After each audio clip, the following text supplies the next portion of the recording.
ওম নমো ভগবতে বাসুদেবায়। জয় শ্রীকৃষ্ণ। রাধে রাধে। বন্ধুরা, বলা হয় যে শ্রীমদ্ ভগবদ্ গীতা শুধুমাত্র একটি ধর্মের জন্য নয়, এটি পৃথিবীর প্রতিটা মানুষের পড়া এবং বোঝা উচিত, যাতে সেই ব্যক্তি তার জীবনের সুখ শান্তি ও সাফল্য লাভ করতে পারে। ভগবদ্ গীতার জ্ঞান মানব জীবন এবং পরবর্তী জীবনের জন্য উপযোগী মনে করা হয়। যে বাড়িতে প্রতিদিন গীতা পাঠ পড়া বা শোনা হয়, ভগবান শ্রীকৃষ্ণ সেই বাড়িতে আসতে থাকেন। তাই প্রতি রাতে ঘুমানোর আগে ভগবান শ্রীকৃষ্ণের বলা এই কথাগুলো অবশ্যই শুনবেন। শ্রীমদ্ ভগবদ্ গীতাতে ভগবান শ্রীকৃষ্ণের সেই শিক্ষার বর্ণনা রয়েছে, যেখানে আপনার জীবনে যে কোনো সমস্যা থাকুক তার উত্তর রয়েছে। সমস্যা যাই হোক না কেন, সব প্রশ্নের উত্তর আছে শ্রীমদ্ ভগবদ্ গীতায়। আপনার মনের সমস্যা, অর্থ বা সম্পর্কের সমস্যাই হোক না কেন, আপনি অবশ্যই শ্রীমদ্ ভগবদ্ গীতায় আপনার সমস্ত সমস্যার উত্তর পাবেন। শ্রীমদ্ ভগবদ্ গীতা হল ভগবানের ঐশ্বরিক বাণী। শ্রীমদ্ ভগবদ্ গীতার মহিমা অপরিসীম, যা কেউ বর্ণনা করতে পারবে না। আজকের ভিডিওতে আপনি ভগবান শ্রীকৃষ্ণের এমন অমূল্য শিক্ষাগুলি শুনবেন যা আপনার সমগ্র জীবনকে বদলে দেবে। ভগবান শ্রীকৃষ্ণের এই বাণীগুলি যে কেউ শেষ পর্যন্ত শুনবে, তার সমস্ত সমস্যার সমাধান হবে। সে তার জীবনে যা চায় সে অবশ্যই পাবে, যা ভগবান মহাভারতের যুদ্ধের সময় অর্জুনকে দিয়েছিলেন। গীতায় 18টি অধ্যায় ও 700টি শ্লোক রয়েছে, যাতে ধর্মের পথে চলার সময় কর্ম সম্পাদনের শিক্ষা দেওয়া হয়েছে। শাস্ত্র অনুসারে মানুষ তার সমস্ত সমস্যার সমাধান খুঁজে পায় ভগবদ্ গীতায়। এমনটা বিশ্বাস করা হয় যে গীতার শিক্ষা মেনে চললে জীবন বদলে যায় এবং একজন ব্যক্তি প্রতিটি কাজে সাফল্য পান। এর সাথে গীতায় কিছু সাফল্যের মন্ত্র বলা হয়েছে, যা আপনি জীবনে প্রয়োগ করতে পারেন। গীতা কর্ম করতে এবং জীবনে এগিয়ে যেতে অনুপ্রাণিত করে। এমন পরিস্থিতিতে চলুন জেনে নেওয়া যাক গীতার সেই রহস্যময় বিষয় যা প্রতিটি মানুষেরই তার জীবনে প্রয়োগ করা উচিত। যখনই আপনার মন অস্থির হয়, একটি গভীর শ্বাস নিন এবং আপনার সমস্ত সমস্যা, দ্বিধা এবং সমস্যাগুলি ঈশ্বরের চরণে সমর্পণ করুন। কারণ জীবনের সকল সমস্যা ভগবানের চরণে শেষ হয়ে যায়। ভগবান শ্রীকৃষ্ণ বলেন, শুধু কারো হৃদয়ে আঘাত দিও না। নিজের স্বার্থের জন্য প্রকৃতির উপর সব ছেড়ে দাও। না টাকা বড়, না পজিশন বড়, যে তোমার পাশে দাঁড়ায় সে সব থেকে বড়। একটি জিনিস যা প্রতিদিন কমছে তা হলো আয়ু। একটি জিনিস যা প্রতিদিন বাড়ছে তা হলো তৃষ্ণা। যা সর্বদা একই থাকে তা হলো বিধির বিধান। সাগর পাড়ি দেওয়ার একমাত্র সাধন হলো নৌকা। ঠিক একইভাবে সত্যই একমাত্র স্বর্গে যাওয়ার সিঁড়ি। একবার অর্জুন ভগবান শ্রীকৃষ্ণকে বললেন, কেশব, যখন মৃত্যু সবার জন্যই নিশ্চিত, তবে কেন আমরা সৎসঙ্গ ভজন ও স্মরণ করব? যে মানুষ শুধুই আনন্দে মগ্ন থাকে তারও তো মৃত্যু হবে। তখন ভগবান শ্রীকৃষ্ণ অর্জুনকে বললেন, হে পার্থ, যখন একটি বিড়াল ইঁদুরকে ধরে তখন তা দাঁত দিয়ে ধরে আর মেরে ফেলে, কিন্তু একই দাঁত দিয়ে যখন নিজের সন্তানদের ধরে তখন তাদের আঘাত করে না, বরং কোমলভাবে এক জায়গা থেকে অন্য জায়গায় নিয়ে যায়। দাঁত একই, মুখও একই, কিন্তু ফল আলাদা। ঠিক তেমনি মৃত্যু সবারই হবে, কিন্তু কেউ যাবে পরম ধামে, কেউ আবার জন্ম মৃত্যুর চক্রে ফিরে আসবে। যেখানে দয়া আছে সেখানে ধার্মিকতা, যেখানে লোভ সেখানে পাপ, যেখানে ক্রোধ সেখানে বিনাশ, যেখানে ক্ষমা সেখানে ঈশ্বরের বাস। সমস্যার কারণে একজন ব্যক্তি একা হয়ে যায়, কিন্তু সেই সময়ে একজন ব্যক্তি অবশ্যই বুঝতে পারে যে তার সাথে কে আছে এবং কে নেই। ভগবান শ্রীকৃষ্ণ বলেছেন, জীবনে কখনোই নিজেকে কারো সাথে তুলনা করো না, আপনি যেমন সেটাই সেরা। সূর্য উদয়ের সাথে সাথে যেমন অন্ধকার দূর হয়ে যায়, ঠিক তেমনি সঠিক জ্ঞান লাভের মাধ্যমে অজ্ঞানতা বিনষ্ট হয় এবং সব বস্তুই তাদের প্রকৃত রূপে দৃশ্যমান হয়। শ্রীকৃষ্ণ গীতায় বলেছেন, আপনার খারাপ সময়ে যারা আপনাকে সমর্থন করেছিল তাদের প্রতি আপনার সর্বদা ঋণী এবং অনুগত থাকা উচিত। এমনকি কর্ণ তার পরিণতি সম্পর্কে সচেতন ছিলেন, তবে মূল বিষয় ছিল বন্ধুত্ব বজায় রাখা। যেমন সূর্যোদয়ের সঙ্গে অন্ধকার দূর হয়ে যায়, ঠিক তেমনি সঠিক জ্ঞান লাভে অজ্ঞানের অবসান হয় এবং সব কিছু তার প্রকৃত রূপে প্রতিভাত হয়। যিনি জ্ঞানী তাকে বোঝানো যায়, যিনি অজ্ঞ তাকেও বোঝানো যায়, কিন্তু যিনি অহংকারী তাকে বোঝানো যায় না, তাকে শুধু সময়ই বোঝাতে পারে।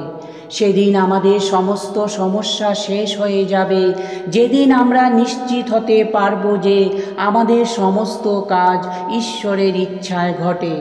অন্যায় বড় বা ছোট যাই হোক, সবসময় ধ্বংসের কারণ হয়, কারণ নৌকায় ছিদ্র ছোট বা বড় যাই হোক না কেন তা ডুবিয়ে দেয়। সময়ের আগে ও ভাগ্যের বেশি কিছুই কেউ পায় না। সময় ও ভাগ্য দুটোই পরিবর্তনশীল, তাই এ নিয়ে অহংকার করা উচিত নয়। যিনি মনকে জয় করেছেন তার জন্য মন সর্বোত্তম বন্ধু, কিন্তু যে জয় করতে পারেনি তার জন্য মন সবচেয়ে বড় শত্রু। মানুষ জীবনে ভুল করে ততটা কষ্ট পায় না যতটা বারবার সেই ভুলগুলি নিয়ে ভাবতে থাকে। সেদিন আমাদের সমস্ত সমস্যা শেষ হয়ে যাবে, যেদিন আমরা বুঝতে পারব আমাদের সমস্ত কাজ ঈশ্বরের ইচ্ছায় ঘটে। যেখানে আপনার কোনো মূল্য নেই সেখানে থাকাটা অনুচিত, তা সে কারো বাড়ি হোক বা কারো হৃদয়। যে নিজের সুখের জন্য অন্যের ক্ষতি করে সে মানুষ হওয়ার যোগ্য নয়। প্রকৃত মানুষ সে যে স্বার্থ ত্যাগ করে অন্যের মঙ্গল করে এবং অন্তত অন্যের ক্ষতি করে না। গীতার আরেকটি উপদেশ ভগবান কৃষ্ণ অর্জুনকে বলেছিলেন, এই পৃথিবীতে কেউ আপনার সঙ্গে থাকে না, এখানে আপনাকেই লড়তে হবে এবং সব কিছু নিজেই বুঝতে হবে। মানুষ যা হতে চায় সে তাই হতে পারে যদি বিশ্বাসের সাথে সেই বিষয়ে চিন্তা করে। মানুষ প্রতিটি জিনিসে নিজের অধিকার পেতে পারে। গীতায় শ্রীকৃষ্ণ বলেন, আমাদের ভাগ্য আমাদের অতীত কর্মের ফল, তেমনি আমরা আজ যা কাজ করছি সেটি আমাদের ভবিষ্যৎ নির্ধারণ করবে। তাই সব সময় ভালো কাজ করা উচিত যাতে ফলও ভালো হয়। গীতায় শ্রীকৃষ্ণ বলেন, যারা আপনার খারাপ সময়ে আপনার পাশে ছিল তাদের ঋণী ও বিশ্বস্ত থাকুন। কর্ণ তার পরিণতি জানত, তবুও বন্ধুত্ব পালন করেছিল। আমাদের কোনো ভয়ের মধ্যে থাকা উচিত নয়। ভয় কিসের? সর্বোচ্চ ভয় তো মৃত্যু, কিন্তু মৃত্যুর জন্য ভয়ের কিছু নেই। মৃত্যু হলো অস্থায়ী জিনিসের সঙ্গে ঘটে চলা একটি ধারা। আপনি সাধারণ মানুষ হয়ে মৃত্যুকে ভয় পাচ্ছেন। একবার সেই সৈনিককে দেখুন যে প্রতিদিন সীমান্তে দাঁড়িয়ে মৃত্যুকে চ্যালেঞ্জ জানায়। সে মৃত্যুকে ভয় পায় না, কারণ সে জানে তার শরীর অস্থায়ী, কিন্তু দেশের সুরক্ষার জন্য তার সাহস স্থায়ী। সেই সাহস কখনো মরে না। একবার ভাবুন, যদি মন থেকে মৃত্যুর ভয় চলে যায় তবে জীবন কত সুন্দর হয়ে উঠবে। একবার সন্দেহকে মন থেকে সরিয়ে দেখুন। আপনার বন্ধুর উপর মন খুলে বিশ্বাস করুন। ভাবুন আপনার পরিজন আপনার মঙ্গল চান। বিশ্বাস করলে বিশ্বাস পাবেন, সন্দেহ করলে তার ফলও সন্দেহজনক হবে, কারণ মানুষ যা ভাবে তাই ফলিত হয়। গীতায় লেখা আছে, সব কিছু একসাথে ভাবলে ফলিত হতে সময় লাগবে এবং সেই অপেক্ষা আপনাকে কষ্ট দেবে। প্রতিটি জিনিসের নিজস্ব সময় থাকে। কর্ম করার পরে যখন আপনার কাছে অর্থ আসে তখন সেই প্রয়োজনীয় জিনিস কিনুন, কিন্তু বহু আগে থেকেই তার জন্য আকাঙ্ক্ষা তৈরি করলে ইচ্ছার ভিড় জমে, যা মনে অশান্তি সৃষ্টি করে এবং চিন্তার শক্তি হ্রাস পায়। গীতা বলে, আমার সুবিধা, আমার অর্থ, আমার প্রিয়জন, এসব ভাবনা মানুষকে বিরক্ত করে তোলে। তুমি কি সাহসও চিন্তা করে নাও? যদি আত্মা স্বার্থপর হয় তবে সে তোমার দেহ ছেড়ে অন্য কোনো দেহে চলে যাবে। তাই স্বার্থ ত্যাগ করো এবং মন বড় করো, অন্যকে সাহায্য করো। তোমার আত্মা সুখী হবে এবং সুখী আত্মার থেকে বড় কিছুই পৃথিবীতে নেই। যদি কোথাও মনোমালিন্য হয় তবে শান্ত মনে ভাবুন, প্রত্যেক সমস্যার সমাধান আছে। কারো ভুলে হঠাৎ রেগে যাওয়ার পরিবর্তে কিছুক্ষণ শান্ত থাকুন এবং ভাবুন আপনি তার জায়গায় হলে কি করতেন। আসলে ক্রোধ আপনাকে ব্যর্থতা ও ধ্বংসের কিনারে নিয়ে যায় এবং এমন পরিস্থিতি তৈরি করে যাতে আপনি নিজেই ঝাঁপ দিয়ে দেন। গীতা আমাদের শিক্ষা দেয় যে ধ্যান এবং যোগের মাধ্যমে আমরা আমাদের মনকে স্থির করতে পারি। শ্রীকৃষ্ণ বলেছেন যে মানুষের মনকে নিয়ন্ত্রণ করার জন্য প্রয়োজন সাধনা ও সংযম। ধ্যান এবং যোগ ব্যায়ামের মাধ্যমে একজন ব্যক্তি তার মনকে নিয়ন্ত্রণ করতে পারে এবং স্থির করতে পারে। শুধুমাত্র মনের স্থিরতাই জীবনে মানসিক শান্তি ও ভারসাম্য আনে। শ্রীমদ্ ভগবদ্ গীতার সবচেয়ে গুরুত্বপূর্ণ বাণী হল আত্মসমর্পণ এবং ঈশ্বরের কাছে আত্মসমর্পণ। ভগবান শ্রীকৃষ্ণ অর্জুনকে বলেন, সব ধর্ম ও কর্তব্য ত্যাগ করে শুধুমাত্র ভগবান শ্রীকৃষ্ণের শরণাপন্ন হলে ভগবান সকল পাপ থেকে মুক্ত করে দেন।